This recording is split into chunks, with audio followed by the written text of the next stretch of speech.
a gente vai explicar aqui mais ou menos como é que funciona essa coisa do conflito e por que esta bagaça faz a gente sofrer. Vamos lá. Qual é o objetivo, vamos dizer assim, vamos colocar aqui assim, objetivo, tá? Que a doutrina espírita coloca para você como meta existencial. Vou resumir. Querido, para que você existe? Ponto. Se não existe, para começar, na sua vida, uma razão para a qual ela propriamente exista, prazer, você pode muito peregrinar pelas noites tortuosas da depressão, síndrome do pânico, vazio existencial, entre outros tipos de dificuldades. Porque essa é a questão mais importante para o homem. A doutrina espírita nos coloca uma proposta de que o objetivo que a gente tem como meta de vida é o autoconhecimento. Por que a gente coloca como autoconhecimento? Simples. Porque, segundo a doutrina espírita, quando você se autoconhecer, você vai descobrir o que nós chamamos de Deus em ti. Você vai descobrir o que Jesus falou quando ele falou assim, eu e o Pai somos um, certo? Você vai descobrir isso. E quando você descobre esse Deus interior dentro de você, você tem o quê? Somente quando você descobre isso. Você tem liberdade, sem fronteiras, e o que a gente chama de paz interior, sem ter que ir para o Hotel Fazenda com a amiga da Nilda. Tá? Você pode simplesmente ter aqui, nesse momento. Então, a gente vai aqui tentar entender o que é essa paz interior. O que é autoconhecimento? Você tem que se conhecer. Gente, se conhecer, não é conhecer por dentro. Quando a gente fala de se conhecer por dentro, parece que é botar uma sonda, né? Aqui, vai lá uma laparoscopia, sei lá, né? Vê o estômago, me conheço aqui, o estômago, o fígado. Não, é conhecer a sua mente. Eu quero que vocês apontem para mim aonde fica a mente de vocês. Isso, obrigada. Os corajosos não apontaram, porque eles sabem que a mente está. A mente está desde o seu fio de cabelo até o seu pé. Ela é responsável pelos pensamentos que você tem, pelas emoções que você sente, por tudo. E sempre que a sua mente faz com que você tenha um pensamento mais turbulento, um pensamento mais agitado, isso vai refletir no seu corpo, que vai refletir no seu sistema imunológico e vai refletir nos seus órgãos. Sim? Então, corpo e mente não é separado. Mas agora, o que tem na sua mente que você tem que conhecer? Isso, obrigado. Agora começa o nosso Paranauê, agora começa aqui a magia do espiritismo. Né? O que tem na sua mente que você tem que conhecer? A origem dos seus desejos, a origem dos seus comportamentos, a origem dos seus questionamentos, a origem dos seus sofrimentos e a origem da sua felicidade. Nós não sabemos. Muitas vezes nós fazemos as coisas sem saber por que cargas d'água fazemos. Sabe quando você fica catatônico? Você recebe uma bomba da notícia assim, fulana morreu. Você fica parecendo um morto, né? Meio assim, não sabe o que fazer. Por que isso te abalou tanto? Porque é a morte. Mas a gente é espírita, então a morte pra gente não existe, né? Ponto. Para alguns espíritas, para os outros, né? Eles ficam morrendo de medo de morrer, né? É engraçado isso. Mas, enfim. Ou a gente, por exemplo, fica com uma angústia do nada. Puxa, acordei angustiado. Ou está ansioso, é um dia que você está meio elétrico, meio agitado. Ou você é inseguro. Eu vou falar com fulano e eu fico inseguro. Por quê? Eu sou tímido. Por quê? Não sabemos. Então, autoconhecimento é a gente descobrir a razão para essas coisas. Isso nos traz uma ideia de autoconsciência, ou seja, a gente começa a conscientizar o porquê de nós. Nós passamos a adquirir uma sabedoria acerca de si mesmo. Isso é autoconhecimento. Então, vamos dar um exemplo. Será que nós estamos realmente, enfim, conscientes das nossas intenções, dos atos que a gente comete no dia a dia? Será que quando eu falo alguma coisa para alguém, a minha intenção, às vezes, é corrigir, ajudar, ou a minha intenção é, no fundo, dar aquela, aquela espizinhada? Ou será que quando eu faço alguma coisa, que eu faço o bem, por exemplo? Eu gosto de falar isso porque a gente é espírita, a gente tem que ficar mal. Então, aqui vamos pensar que espírito adora fazer o bem, fazer caridade, né, gente? E aí, será que você faz a caridade porque você realmente é uma pessoa caridosa ou porque você guarda uma culpa acerca de quem você é que você não sabe nem do que é? Quer ver como é que você guarda uma culpa acerca da gente próprio? Quando alguém pergunta assim, qual a diferença entre você e Jesus Cristo? A pessoa começa, eu fui para um grau, eu fiz isso, eu tenho não sei o quê. E a pessoa começa a se depredar num grau, gente, que é fantástico. Então, todo mundo que acha que na outra vida foi um troço ruim, você pode até ter sido, mas não pensa, tá? Porque piora que a situação, tá? Todo mundo que acha isso traz uma culpa. E, às vezes, essa culpa é gerada na infância, é gerada através da autoimagem, daquilo que nós pensamos que nós somos. E por aí vai. Então, a falta desse autoconhecimento, a falta de saber os porquês de vocês serem, ou se comportarem, ou pensarem, ou quererem tal coisas, não dá para a gente liberdade. A gente se torna escravo daquilo que a gente não conhece dentro da gente. E aí a gente fica à mercê das emoções, a gente fica sendo subjugado por pensamentos negativos, a gente fica, enfim, na mão do palhaço, tá? Então, a cara do David. O David ficou mega assustado. Foi até assim, que o David deve ter visto aquele filme Bingo, né, David? Que está em cartaz agora, de um palhaço meio assassino. Mas vamos lá. Voltando para cá, tirando, né, as nossas brincadeiras à parte, vamos lá. Então, você tem que ter liberdade, você tem que saber os seus porquês, você tem que se autoconhecer. Tá, beleza, Cristiane, entendi, lindo, faz sentido. Como a doutrina espírita explica isso? Ela fala assim, simples. Como você não consegue ver essas coisas dentro de você, você encarna. O que significa encarnar? Dar carne a. Você dá forma à sua mente através do seu corpo. Tudo que o seu corpo tem ou não tem, manifesta ou não manifesta, é reflexo da sua mente, do seu espírito, das suas emoções. Desde uma verruga, uma espinha na tua cara, entendeu? Até uma coisa pior. Ou não, né? Porque tem gente que pensa que coisa pior, no caso, para a pessoa é bom, né, gente? Não entenderam, né? Então, deixa. Então, vamos voltar aqui. Tudo que está no seu corpo é você. E a gente faz o quê? A gente atrai para a gente, através do planejamento, da encarnação, da família que a gente vem, o marido demônio que a gente arrumou, a esposa possuída que a gente tem em casa, aquele filho que a gente tem certeza que tem um pacto com o tinhoso. Todas essas criaturas, a gente vem atraindo para a gente, por quê? Porque é através delas, através do que elas geram em mim, que eu tenho a oportunidade de me autoconhecer. Foi? Então, quando eu tenho uma mãe muito mandona, não que eu tenha, mas, né, bom deixar bem claro, que eu pensei aqui e falei, imagina se a bicha ouve, ela desce aqui essas escadas e fala, como é que é? Enfim, então vamos lá, se você é o seu caso, você tem uma mãe mandona, que não é o meu. O que acontece? Isso vai gerar uma certa emoção, uma certa questão em você. Ou vai gerar uma repressão, ou uma timidez, ou uma castração, ou uma raiva, ou uma necessidade de poder, sei lá por quê. E por conta desta bagacinha aqui que gerou em você, todas as vezes em que você encontrar chefe, ou alguma coisa que vai tocar nesse teu complexo materno, você vai manifestar essa necessidade, por exemplo, de poder. E você não sabe por quê. Então, se conhecer é saber disso. E eu preciso das pessoas e das situações para me conhecer. Então, ser da treva, pode ser você, né? Não reza mais pedindo para que Deus arranque você do sofrimento. E, ai, que isso acabe na minha vida. Não faz isso. Pede para que Deus, Deus me dá a consciência. Baixa aqui um santo em mim, né? Para eu poder fazer a metanoia, para eu poder entender. Faz aqui uma magia, manda um sinal, mas deixa eu entender o troço. Não pede para tirar, porque você pedir para tirar é a mesma coisa que você pedir assim, Deus, olha, tá vendo esse propósito lindo que você me deu? Eu não quero achar você dentro de mim. Por quê? Porque eu não quero ficar no sofrimento. É a mesma coisa que fazer isso. Foi, gente? Foi? Fala comigo. Foi. Beleza, acreditei. Então, agora eu vou para a parte dos conflitos. Entendendo isso aqui, entendemos por que encarnamos, então, qual o objetivo. As pessoas perguntam muito assim, né, quando elas viram espíritas. Eu tenho uma missão. Me dá até um troço a missão da pessoa, né, gente? Vou até que beber uma água. Eu tenho uma missão. A minha missão é estar com meu marido. Deixa de ser uma pomba louca, querido. Você não tem uma missão.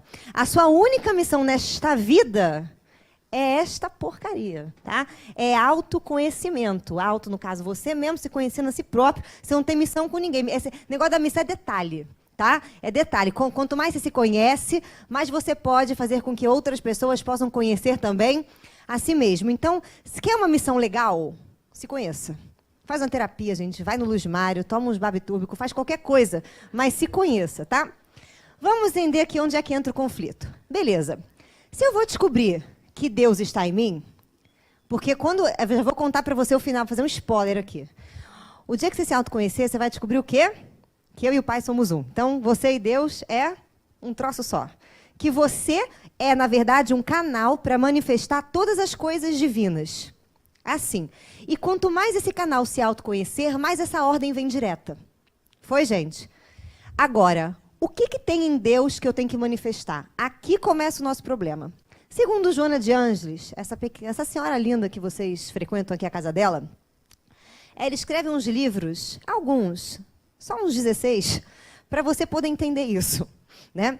O que ela vai dizer? Ela vai dizer que Deus, tá, que mora dentro da gente, ela vai chamar de totalidade. Ela vai dizer que o que existe, o que é esse Deus que tem dentro da gente? É tudo.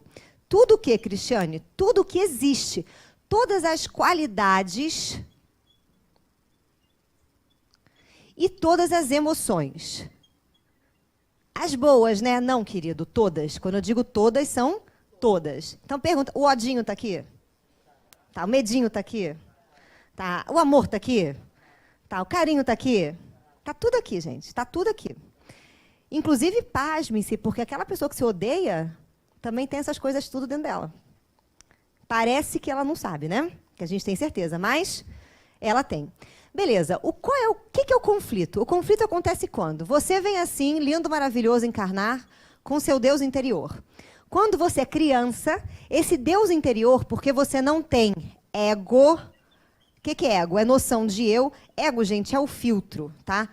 Como assim filtro? Vou botar entre aspas, porque não é bem o filtro, mas para a gente poder resumir, porque isso aqui é uma palestra, né, uma aula de psicologia, eu vou botar aqui entre aspas um filtro. O que é filtro? Sabe aquele senhor que vai ficando senil e vai perdendo filtro? E vai falando as baboseiras? Vai dizendo mesmo na cara da pessoa? Então, esse filtro você vai construindo na infância, entendeu? Você vai... Então, por exemplo, a criança, se ela está aqui andando e ela acha, por exemplo, uma pessoa feia, ela é capaz de falar, tia, você é feia. E está de boa, entendeu? Tranquila. Não significa que ela não vai mais falar com você, que ela te desrespeitou. Significa o quê? Que ela te acha feia, ponta direito dela. Certo? Só que a gente, conforme vai construindo esse ego, essas coisas, certas coisas a gente começa a dizer que são o quê? Proibidas. Obrigada. Beth linda, gente. Proibidas, vírgula, erradas, coisas que são do mal, né? Coisas que são ruins. Oi? Ruins, coisas que são ruins, emoções que são horrorosas. Vou dar um exemplo simples para você. Raiva, ai que horror. Quando você vê uma pessoa com raiva, a primeira frase né, a gente fala é, perdeu a razão. Aí eu fico pensando, Jesus, quando entrou com a ira santa no templo e botou todas aquelas barraquinhas para fora, se alguém chegou para ele e falou, aí, Gê, perdeu a razão, hein? Nada a ver. Completamente nada a ver. O senhor está completamente, tem que fazer a meditação. Eu duvido que alguém falou isso. Todo mundo ficou quieto e falou, tudo bem, senhor, no caso a sua ira pode. Por que a sua não pode? Porque falta autoconhecimento. Ele tem autoconhecimento, ele sabe como usar. Porque ele sabe das intenções. A gente, como não tem autoconhecimento, a nossa ira fica errada. Então, ao invés de a gente buscar como é que trabalha, por exemplo, uma ira, a gente prefere trabalhar a paciência. Aí a pessoa faz o quê? Pega aquele ódio mortal que ela está sentindo e engole. E faz aquela cara de ursinho carinhoso. Né? E finge que está tudo bem. Conta até 900, né? Para as mais tranquilas, conta até 10. Eu preciso contar até 1 milhão. Vai contando, contando, contando. Aí passa aquele ódio quando passa e você finge que está tudo bem. Depois dali, uns 2, 3 dias, você tem um câncer, você tem uma dor de barriga, uma gastrite, você tem uma colite, você tem uma afta na boca, não sabe por quê, tem uma rinite, tem um problema. Tudo que acaba em ite, amor, é raiva castrada. Acabou em ite, raivinha, tá? Ah, tô com conjuntivite. O que você está vendo? Está te dando raiva e você não está percebendo? Começa a pensar porque o teu corpo é reflexo dos teus pensamentos. Então, o que a Joana chama de conflito? Ela diz que esse tudo que tem aqui dentro, algumas coisas não podem ser exercidas, não podem ser trabalhadas por preconceito, por crença e valor. E quando essas coisas não podem ter vazão na vida de um ser humano, elas ficam no que a gente chama de inconsciente, você começa a ter um conflito, porque elas fazem parte de você, mas como você tem essa crença, elas deveriam o quê? Não fazer. E aí começam todos os conflitos. Vou dar um exemplo de onde os conflitos vão chegar. Se você, por exemplo, acha que você tem que passar uma existência, que felicidade é a ausência de tristeza, e que você vai ter que ser feliz, ser plena, você não ter problema nenhum na sua vida, o que é que você mais tem medo que aconteça na sua vida? Desgraça, uma tristeza, certo? Então, a pessoa que vive a buscar felicidade, não, eu sempre vejo o lado positivo das coisas. Não, eu sempre procuro me animar. Eu sempre procuro uma hora. O que está atrás, que ela não pode trabalhar, que é o grande conflito dela, que é a tristeza, toma ela. Aí essa pessoa vai bater lá no nosso consultório assim, eu estou em depressão. Por quê? Não sei. Porque a gente não pode trabalhar as duas coisas. A Joana diz que, para você, a terapia que ela diz para a gente é ótima, porque ela fala assim, você não tem que ser santo, porque o santo, antes de ser santo, ele é humano. Se ele é humano, ele consegue fazer o que as coisas que a gente chama de boa e as coisas que a gente julga que é como ruim, possam ambas ser o quê? Manifestadas de uma forma equilibrada, porque eu tenho consciência. O nosso problema é que determinadas coisas a gente não quer. Então, por exemplo, aquela pessoa que não pode... Vou dar aqui um exemplo muito bom, né? Que muito bom não. Muito bom no sentido de muito bom, porque realmente você fala, é um exemplo bom. Não que seja uma coisa legal, né? A bipolaridade. Por que a criatura é bipolar? Ela altera entre dois polos, né? Vamos dar um exemplo aqui, né, de uma delas, né? Sei lá, o êxtase, a alegria e a tristeza. Se ela estiver muito alegre, ela provavelmente já deve ter ouvido assim em casa de alguma pessoa. Fica quieto, menino. Ai, que insuportável. Cala a boca. Fica quieto. Não sei o quê, você é muito agitado. E quando ela ficou muito triste, ela ouviu o quê? Ai, não pode ficar triste. Levanta aí, ó. Sai daí. Nanana. Ela não pode nem uma coisa nem outra. O que acontece? Ela é tomada exatamente por uma coisa e depois pela outra. Então, conflito é qualquer oposto, é qualquer par de oposto que existe na gente que a gente não pode manifestar.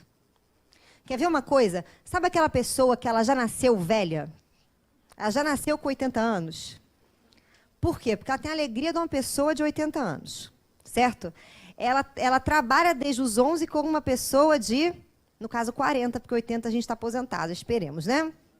Enfim, ela é toda preocupada, ela só vive a matéria, ela é toda regradinha, toda certinha. Conforme ela vai envelhecendo, ela vai virando uma criança. Sabe aquela criança birrenta, chata, que bate o pé, não aceita nada, tem a cabeça fechada? Olha que coisa contraditória. Enquanto ela não equilibrar dentro dela, tanto a criança quanto o velho, né, que a gente fala, ou seja, aquela pessoa experiente, com aquela pessoa que se dá a possibilidade de ver coisas novas, ela vai ter, provavelmente, uma demência senil. A criança começa a tomar ela volta a ser criança. Então, conflito, gente, bota na cabeça isso, é qualquer polaridade, qualquer coisa que está em mim que eu não posso manifestar. E eu tento esconder.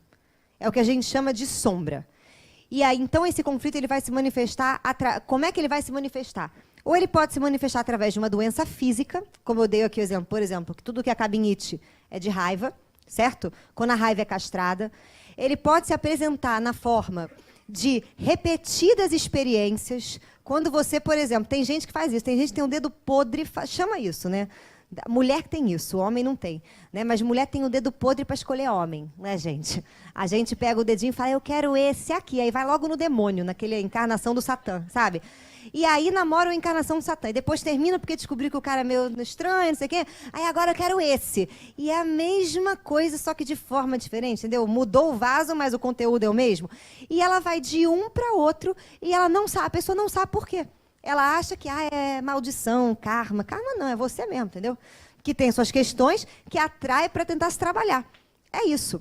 Então, a única maneira Né? Aí vamos pegar a origem do sofrimento. O sofrimento começa aonde? Na ignorância. Na gente, na nossa castração, na falta de autoconhecimento. Então, se eu quiser acabar com qualquer dor minha, eu preciso me autoconhecer. Ah, Cristiane, mas e se essa dor veio de fora para dentro? Por exemplo, foi alguém que desencarnou e eu sinto muita falta dessa pessoa. Mais uma razão, mais uma vez, a culpa ainda é nossa. Por quê? Por que essa pessoa faz tanta falta? O que eu estou colocando nela que quando, né, ela morre, me dá aquela falta horrorosa e eu preciso dela aqui? O que eu não estou vendo nela, que eu vejo nela e não vejo em mim? Por que ela me dá uma sensação de completude se eu existo completo? Eu só não sei disso. Que coisa é essa? Então, qualquer fim do sofrimento, né, o começo começa na gente e o final acaba em nós. Foi, gente? Que coisa agradável, né, de se ouvir numa quinta-feira à noite. Ah, então descobri que todas as zicas da minha vida, a culpa é minha. Sim. Né? E para acabar com elas, a responsabilidade é minha. Sim. Né? O que pelo menos te dá um alívio essa palestra para você não sair daqui, botar ali na caixinha o meu nome de na irradiação, porque a palestrante está perturbada, né? Ou mandar um e-mail para o Seja dizendo, não gostei daquela menina, pelo amor de Deus, tomara que ela morra, ou melhor, não dê palestra mais aqui, né? Para você não fazer isso, eu vou pegar a parte boa, né? A parte boa, gente, é que está nas nossas mãos. E a parte boa também que alivia a gente é que aquele troço que você pensa que é ruim, que você não pode, que você não deve, agora você pode, você deve, tem que fazer, tem que usar. Entendeu? Então, sabe aquele medo que a gente tem às vezes? Ah, mas acho que eu sou muito agressivo. Se você não enfrentar a tua agressividade, não ir perguntar para ela, por que você existe? O que você me avisa sobre mim? Quando é que você aparece? Qual o sinal que você está me dizendo para eu descobrir? Enquanto você não fizer isso, ela continua crescendo no seu inconsciente. Então, para que eu diminua a minha agressividade, eu tenho que virar para dentro de mim e falar, tudo bom, agressividade? Eu vou te ouvir. Fala para mim do que você tem raiva. Ah, eu tenho raiva porque fulano me pressiona. Tá? Então, eu vou te contar um outro segredo. É você que se sente pressionado. Do quê? Porque ninguém tem direito de te pressionar. Sentimento é uma coisa que só eu sinto e só eu gero e somente eu sinto. Se a Dedê perguntar para mim, Cristiane, você me ama? Eu digo amo. Quanto? Ela nunca vai saber. Então, amor, eu gero e eu sinto. A pressão que o outro faz em mim, eu gero e eu sinto. A culpa que eu tenho, eu gero e eu sinto. Eu preciso me ouvir. Por isso que Jesus deixou bem claro para a gente que a primeira meta da nossa vida era amar ao próximo, vírgula, como a si mesmo. Se você quiser amar realmente alguém, a primeira pessoa que você tem que amar profundamente é você. Os primeiros defeitos que você tem que parar de achar que tem são os seus. Você tem que olhar para eles e falar assim, pô, desculpa, galera, é que eu aprendi que vocês eram errados, mas agora, depois da palestra daquela estranha, eu descobri que vocês são legais. Então, vamos sentar e conversar, entendeu? Vamos repartir aqui um monte do dinheiro, vamos dar valor para vocês, que vocês também têm que participar aqui do balaio todo. E aí a gente começa a trabalhar o amor. Quando eu entendo, muitas vezes, de onde vem uma raiva nossa, quando o outro manifesta raiva, eu consigo compreender. Eu não viro e falo assim, perdeu a razão. Eu entendo que, às vezes, aquilo é uma catarse que ele faz. Aquilo é a única maneira que ele tem, por ignorância de si próprio, de se manifestar. Eu paro de julgar, porque eu já entendi o que aquilo quer falar dentro de mim. Então, eu imagino o que queira falar dentro do outro. Isso é compaixão. Compaixão não é você ter pena de ninguém. Compaixão é você sentir a dor do outro como se fosse a sua. Mas, para isso, você tem que saber sentir a dor. E para que esse autoconhecimento seja feito, gente, a nossa ideia de desafio e sofrimento tem que mudar. A gente tem que entender que a vida não é horrível, não é cruel, não é difícil. A vida é maravilhosa. A vida é um espelho. A vida é um eterno conversar de você com você mesmo. A vida é você descobrir as coisas aqui fora e incorporar aqui dentro. Na vida, as pessoas que estagiam com você são seus maiores amigos. E aquele seu inimigo vai ser o seu maior aprendizado. Se você souber olhar com amor e ver a ressonância dentro de você. É por isso que Jesus falou, amai os vossos inimigos. Onde estão esses inimigos? Aqui, ó, essa galera que eu expulsei de mim mesma. Que eu vejo no outro, mas não vejo em mim. Então, quando a gente começa a ler o Evangelho de Jesus, Quando a gente pega as boas, né, as bem-aventuranças, a gente chega numa parte que eu acho fantástica, porque quando ele fala assim, bem-aventurados os aflitos, porque serão consolados. Bem-aventurados aqueles que perceberam que eles precisam acabar com a aflição. Quantas pessoas a gente não conhece que tapeiam a sua própria aflição? Ah, eu estou triste. Tá, eu vou lá, tomo um remédio, como se o remédio fosse acabar com a minha tristeza e tapeei. Ah, eu estou triste, faço alguma aquisição, compro algum troço, faço algum negócio. Ah, eu estou me sentindo, eu estou me sentindo ansioso. Ah, eu vou dar uma corrida na praia e resolvo meu problema. Então, assim, quantas vezes a falta de exame faz com que a gente passe para trás os presentes diários que a gente recebe de autoconhecimento? Então, bem-aventurados aflitos, porque os aflitos sabem que a cura começa nele. E que a solução está nele. E a solução é o amor. É esse amar dessas coisas que a gente nega na gente. É olhar para esse oposto, olhar para aquilo que a gente não gosta e falar, você me complementa e eu tenho que saber te usar. Esse é o grande desafio. Quando Jesus fala, bem-aventurados os que terão fome e sede de justiça, esses conteúdos nossos aqui, eles têm sede de justiça, porque eles não puderam ser usados em nenhum momento da nossa vida, porque a gente castrou. Então, quando eu dou justiça a eles, quando eu falo, fala raiva que eu vou te ouvir, fala medo que eu vou te ouvir, não vou mais ter medo de ter medo ou culpa de ter raiva, fala que eu quero te ouvir para me conhecer, eu começo a fazer justiça. Eu começo a fazer o que é diferente de direito. Eu começo a fazer a justiça, que é essa integração. E conforme a gente vai trabalhando essas questões, esse Deus vai se harmonizando dentro de nós, que a gente chama de self. Ele vai criando uma conexão com o nosso ego, com a nossa maneira de ser. E aí você passa a ser um instrumento repleto de Deus.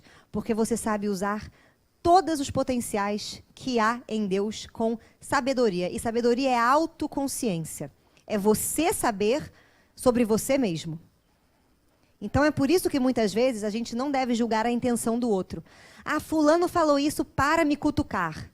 Quem disse, cara pálida? Ah, mas eu acho. Ah, então você acha, o problema é que você está botando intenção na cabeça dos outros.